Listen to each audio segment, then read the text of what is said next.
Everyone loves the bareback and saddle bronc events at the rodeo. But have you wondered, where did these magnificent horses come from? Good morning, Mistress of Ceremonies, honorable judges, and ladies and gentlemen. My family's business is a prime example of how agriculture means more than just farming. My grandpa, Stan Weatherly, started our company, Big Country Rodeo, back in the 70s, and today we are one of the top stock providers for Alberta and Saskatchewan. We are asked a lot of questions about our animals. How do you train your horses to buck? How do you make them so wild? Well, I'm here to tell you. Every year, a handful of baby foals are born on our ranch. We separate the mares from their foals in the fall when they are about 6 months old. From there, we like to keep the newly weaned foals in a small pen where we can hand feed them and have daily contact. This helps to create a trusting relationship. Over the winter, these young weanlings are bucked with a 5-pound dummy or simple bareback riggin with a light flank to see if they have any interest in bucking.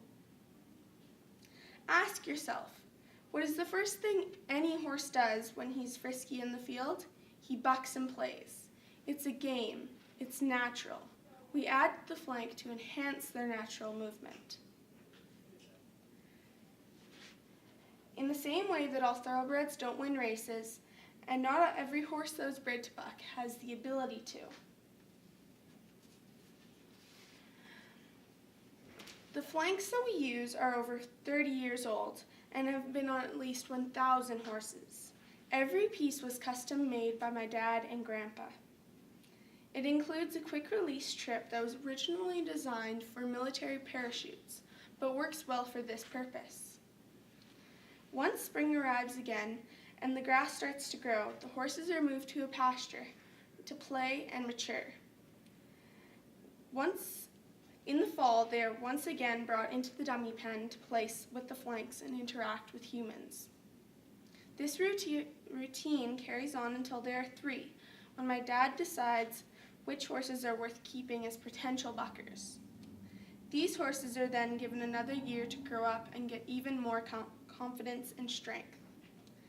After turning 4, when their backs and joints are developed, they will get to buck for the first time ever with a real rider. At that time, they remember their dummy trips and their interaction with humans, so they are quite comfortable in their surroundings, including the back pens, chutes, and arena. This gives them a better chance to perform to the best of their abilities. They will only experience this a time or two that whole summer, so as not to overwhelm them. Next, the young broncs take another rest, and at 5 years of age, they received a few more practice rounds. At this point, we can usually tell by their style whether they would be more comfortable in the bareback or saddle bronc event.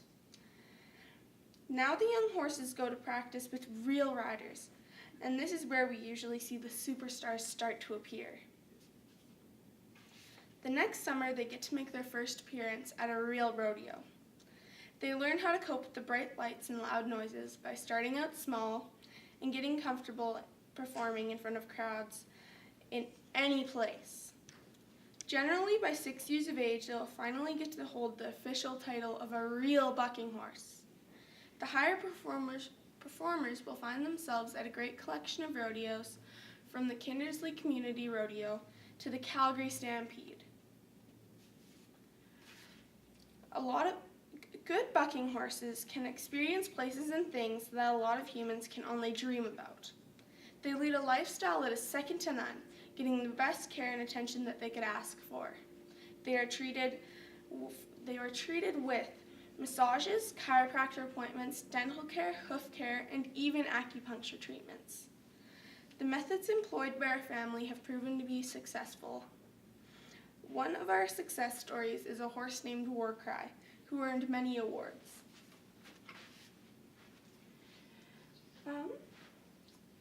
This is one of 2 halters that he won for being the saddle bronc horse of the CFR in 2005 to 2006. Along with the halters, His winnings have included 2 trucks. He was born and raised on a ranch, and he went through the same steps that all of our young horses do today. After he got a little older, he wasn't as interested in exercise as he was in grass. So my mom had to put him on an exercise program.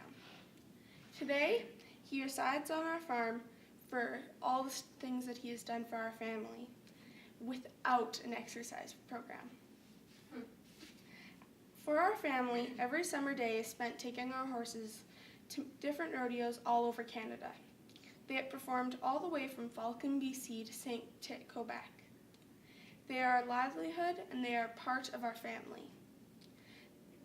Although they may look wild when they are performing, they are in fact trained athletes who, when they are not performing, are very and quite tame. This is a picture of my younger sister. That day she hugged and was pretty much mauling one of our horses named Third Rock. When you think of agriculture, you most likely think about a typical grain or cattle operation. However, according to Google, the definition of agriculture is the science or practice of farming, including cultivation of the soil for food, wool, and other products. Bucking horses are one of the things that we have been great to provide for the last 40 years and are looking to continuing for years to come.